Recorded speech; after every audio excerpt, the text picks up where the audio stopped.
এটা হচ্ছে আমাদের 2027 সালের ভর্তি চলতেছে।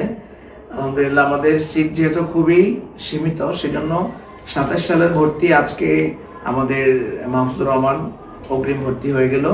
27 সালের জানুয়ারি প্রথমে আসবে, তাই তো? আসসালামু আলাইকুম ওয়া রাহমাতুল্লাহি ওয়া বারাকাতুহু। আশা করছি সবাই ভালো আছেন। আমাদের মাহফুজুর রহমানকে আজকে ভর্তি করানো হলো। তো মাহফুজুর রহমান, তুমি কেমন আছো? আলহামদুলিল্লাহ ভালো আছি। আপনি কেমন আছেন? আলহামদুলিল্লাহ আমিও ভালো আছি। তুমি যে আমাকে পাল্টা জবাব দিবা, এটা তো আমি সারপ্রাইজ। মাশাআল্লাহ, সবাই দেখেন কত ছোট্ট একটা বন্ধু আমাদের মাহফুজুর রহমান। এখানে যে আসছো, তোমার কেমন লাগছে? ভালো লাগতেছে? এখানে পড়বা তো নাকি? অডিয়েন্সদেরকে একটু দেখাই, আমাদের মাহফুজুর রহমানকে আমরা ভর্তি কমপ্লিট করলাম আজকে। এটা হচ্ছে আমাদের 2027 সালের ভর্তি চলতেছে।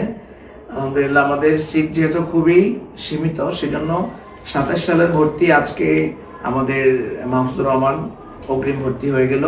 27 সালের জানুয়ারি প্রথমে আসবে, তাই তো? আপনার অনুভূতি কেমন আমাদের প্রতিষ্ঠান নিয়ে? মানে আপনার কোন সাইডটা ভালো লাগছে, যদি একটু পরামর্শ দিতেন আমাদেরকে।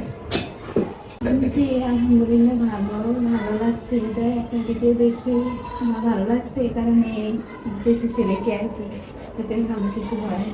যাক আলহামদুলিল্লাহ, আমরা আপনাদের যে ভালো লাগাটা, এটার জন্য আমরা বাস্তবায়ন রূপ দিতে পারি এবং এটা যেন একদম কথা এবং কাজ যেন এক হতে পারে, সেই চেষ্টা করে যাবো আমরা ইনশাল্লাহ। আশা করি মাহফুজুর রহমান, আমরা সে যদি চেষ্টা করে, আপনারা একটু চেষ্টা করেন, লেগে থাকতে পারেন ইনশাল্লাহ। আশা করি মাহফুজুর রহমান একদিন দেশে সেরা হবে। ঠিক আছে, তোমার জন্য অনেক অনেক দোয়া রইলো, অনেক দূরে এগিয়ে যাবো। ঠিক আছে।